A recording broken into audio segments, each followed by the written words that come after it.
Bonjour à tout le monde. Alors, dans cette vidéo, on va donner un exemple de diagramme de phase. Et ce que je vous propose de regarder, c'est l'équation très classique de celle du pendule simple. Alors, l'équation du pendule simple, donc c'est dy d 2y sur dt plus sinus y égale 0. Donc si jamais vous ne connaissez pas cette équation, on va peut-être CF la physique pour voir comment se fait la mise en équation. L'idée c'est qu'on a une dérivée seconde et puis un sinus. En gros c'est l'accélération, c'est l'équilibre. Vous faites un bilan énergétique et énergie cinétique, énergie potentielle, ça vous donne ça. Ok, alors comment est-ce qu'on fait la mise en équation de ça? On va se ramener à un système d'équations, de deux équations d'ordre 1, parce que là on a un truc d'ordre 2. Donc ça aussi c'est assez classique, donc CF vos cours d'équadif. Donc je vais supposer que vous savez faire, donc ça revient, on va écrire, on va s'intéresser à y1, y2 comme fonction inconnue.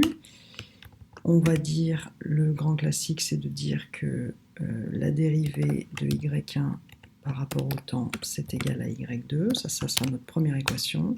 Et le deuxième, ça sera que la dérivée de y2 par rapport au temps est égale à moins sinus de y1. Si on recolle les morceaux, ça fait dy1 dérivé 2 fois par rapport au temps est égal à moins sinus y1, ce qui donne bien cette équation. L'intérêt de le mettre sous cette forme-là, c'est que si du coup on pose z égale y1, y2, on a bien quelque chose du style dz sur dt égale f de tz, ce qui nous permet là de voir qu'on récupère un système qui est bien d'ordre 1, une équation d'ordre 1. Ok, alors je vais enregistrer ça sous pendule. Voilà. Alors donc c'est parti, on va commencer par l'initialisation, définir tout ce dont on a besoin. En particulier, on va commencer par définir la fonction qui permet de définir cette équation-là. Alors voici cette fonction, donc définition, on va mettre la fonction, virgule, la définition. Alors, la fonction, ça va être dy égale f de t virgule y, comme on a vu. Et ensuite, dy aura donc deux composantes. Voilà la première et voilà la deuxième. Alors, la première composante, c'est dy de 1 égale y de 2. Là, on est en train de dire que dy1 sur dt égale y2. C'est ça qu'on fait ici, point virgule, dy de 2, deuxième coordonnée, c'est-à-dire deuxième coordonnée de z, c'est y2, la dérivée de y2, c'est moins sinus y1. Donc c'est ça qu'on va dire, moins sinus de y de 1.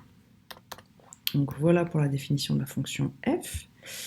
Ok, une fois qu'on a fait ça, on va définir le temps initial, 0, le temps final, on va mettre 10, puis on pourra changer.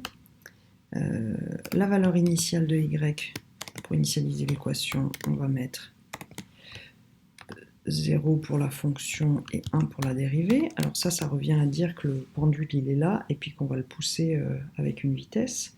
On pourrait aussi le mettre en 1 avec une vitesse nulle, ça fait à peu près la même chose, d'ailleurs c'est ça qu'on va faire, en 1 avec une vitesse nulle. Et ensuite de quoi on a besoin? Peut-être de combien on va mettre de points dans la discrétisation pour faire le dessin. On va peut-être, ou pour appeler la fonction ODE, on va dire n égale 100 points, et puis on va définir t, linspace, entre t0, tf, et puis on va mettre n plus 1 point. Voilà, maintenant qu'on a fait ça, on peut faire résolution de l'équadif.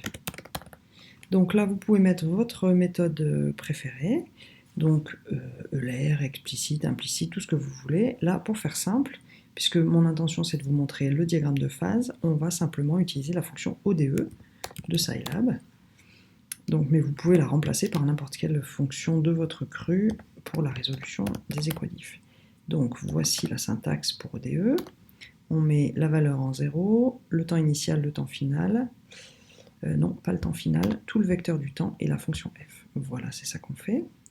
Bon, une fois qu'on a fait ça, je vous propose qu'on puisse dessiner d'abord y et y', autrement dit y1 et y2. Donc pour faire ça, on va faire une figure. La figure 1, donc plot 2D, 2, ah donc on va mettre T, ensuite on va mettre, c'est quoi notre solution, c'est Z, donc on va mettre Z, toutes ces premières coordonnées, ça nous fera tous les temps possibles et la première coordonnée, ça c'est Y1, ensuite on fera la même chose avec la deuxième coordonnée, voilà, et puis je vous propose de mettre une légende, hein. Donc on le met entre guillemets, et puis on sépare par des arrobas. Donc ça sera Y, et ensuite Y point, ou Y prime, comme vous voulez, Y prime. Voilà, donc on est prêt à faire le premier dessin avec ça. Alors, syntaxe erreur, ça, c'est pas comme il faut. Donc on a dit, c'est une virgule, hop. Donc, voici la figure, dimension erronée des arguments d'entrée. Oui, un linspace, je le mets d'habitude avec un prime. Boum. Alors, c'est toujours erroné. What's up? Alors, je vais aller résoudre comme d'habitude ici. Hop, c'est un prime aussi. Pof. Cette fois, c'est bon. Donc, on voit sur le graphique que vaut y et que vaut y'. Donc on voit qu'on a initialisé y en 0, c'est-à-dire en 1, le pendule il est là, et la vitesse est nulle. Donc on voit le pendule qui descend, qui arrive en 0 ici, la vitesse devient maximale, et puis ça continue, et on voit le pendule qui oscille donc comme ça, avec sa vitesse qui bouge en conséquence. Donc là, ce qui serait intéressant maintenant, ça serait de passer au diagramme de phase. Donc on va commenter ce morceau-là, et puis on va passer au diagramme de phase. Alors, diagramme de phase, si vous ne savez pas ce que c'est, je vous envoie sur Wikipédia ou dans vos cours de physique. Le diagramme de phase, c'est un diagramme où en abscisse on met Y et en ordonnée on met la vitesse. C'est quelque chose qui est très intéressant en physique, donc je ne vais pas vous en dire plus. Ça permet de se représenter un peu les différents liens entre la vitesse et la dérivée et tous les cas possibles, tout ce qui se passe et tout ça. Donc c'est assez joli. Et puis, voyez avec vos cours de physique si vous voulez en savoir plus. Donc, pour faire la figure, on va lancer une figure. Et alors, le diagramme de phase, l'idée du diagramme de phase, c'est donc on va faire des courbes, des points Y, Y'.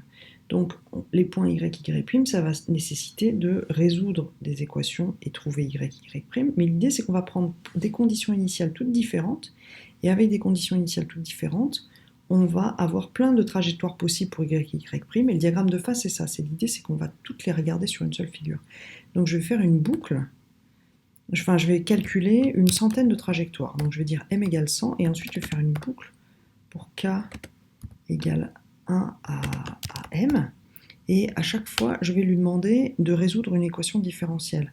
Je vais lui dire z égale ODE avec y0, t0, t et f, sauf qu'à chaque fois, qu'est-ce que je vais faire? Je vais changer le y0. y0 variable. Et une fois que j'aurai fait y0 variable, je pourrais faire un plot 2D, et ça va tout se superposer au même endroit, et donc je pourrais dire la même chose ici, Z1, Z2 en fait. Pof, pof, Z1, Z2. Donc il ne reste plus qu'à décider comment on fait y0 variable. Donc moi ce que je vous propose, c'est qu'on va commencer tranquillou. On va dire que y0 il se promène entre pof, donc il va avoir deux valeurs, d'abord pour la fonction, ensuite pour la dérivée. Je vous propose de prendre quelque chose qui est entre moins 1 et 1 et qui varie de manière aléatoire pour la valeur de l'extrémité. Donc on va mettre entre moins 1 et 1. Pour ça, on va mettre entre moins 1 plus 2 fois quelque chose d'aléatoire. Hein, le rand, c'est quelque chose qui donne quelque chose entre 0 et 1. Donc si j'ajoute 2 fois quelque chose entre 0 et 1, ça se baladera entre moins 1 et 1. Et je vais faire la même chose pour la dérivée, moins 1 plus 2 fois un truc aléatoire. Ok, donc avec ça, j'ai une position initiale et une vitesse initiale qui sont aléatoires, et je vais pouvoir dessiner ça pour le dessin se passe bien, il faut que je n'oublie pas le prime ici. Et allons voir ce que ça donne. Donc voilà, donc là ça nous a dessiné une centaine de trajectoires, donc vous voyez comme c'est chouette en fait. Donc là à chaque fois une trajectoire fermée, c'est une solution de l'équadif, en fait vous voyez que le truc est périodique. Les périodiques, c'est que les trajectoires sont fermées, vous êtes d'accord? Au bout d'un moment ça revient au même endroit quoi. Donc c'est joli comme tout, et donc du coup là on a l'impression que toutes les trajectoires sont périodiques, c'est-à-dire le pendule il fait ça, tranquille. Et il y a des trucs rigolos aussi qu'on peut voir avec un pendule, c'est quand on met soit une position, enfin quand on met une vitesse qui est très forte en fait, il peut faire plusieurs tours, vous êtes d'accord, et partir à l'infini. Donc ce que je vous propose qu'on fasse, c'est qu'on fasse varier un peu les paramètres pour voir ce phénomène-là. Alors d'abord le premier truc, c'est si on réduit le temps, est-ce qu'on voit quelque chose qui est différent? Je trouvais que c'était assez joli. Voilà, donc vous voyez, si on réduit le temps, en fait, le pendule, il fait juste des petits morceaux, en fait. Ici, il fait des petits morceaux parce qu'il est proche de l'origine avec une vitesse qui est petite aussi. Quand la vitesse est 0, il ne va pas bouger des masses, quoi. Alors que là, il a des plus grandes vitesses, et donc même s'il est proche de l'origine, il va quand même faire des circuits un peu plus grands sur le temps qu'on lui a donné. Vous voyez, plus on va augmenter le temps, plus les trajectoires vont se refermer un peu. Donc si on met 5, ça va être un peu plus aussi... Voilà, c'est un peu plus grand. Il y a certaines trajectoires qui commencent à être presque complètes. Donc on a vu qu'avec 10, les trajectoires étaient bien complètes. Donc ce que je vous propose maintenant, c'est d'augmenter un peu l'amplitude au démarrage, et donc par exemple d'avoir des vitesses qui peuvent être plus grandes, qui sont entre moins 2 et 2 cette fois. Puis on va regarder ce que ça change. Alors, vous voyez ce que ça change, avec des vitesses entre moins 2 et 2, ça fait qu'on a certains pendules qui font plusieurs tours, là, comme ça, vous voyez. Ça, c'est plusieurs tours, ça veut dire que le Y continue à augmenter. Le Y, c'est l'angle, si vous voulez. Donc, s'il continue à augmenter, ça veut dire que ça tourne autour, en fait, au lieu de faire un truc oscillant comme ça. Voilà, donc à partir de maintenant, vous pouvez jouer avec les paramètres aussi pour dessiner un peu ce que vous voulez, faire varier Y, faire varier plein de trucs. Et puis vous amuser avec ce programme. Voilà.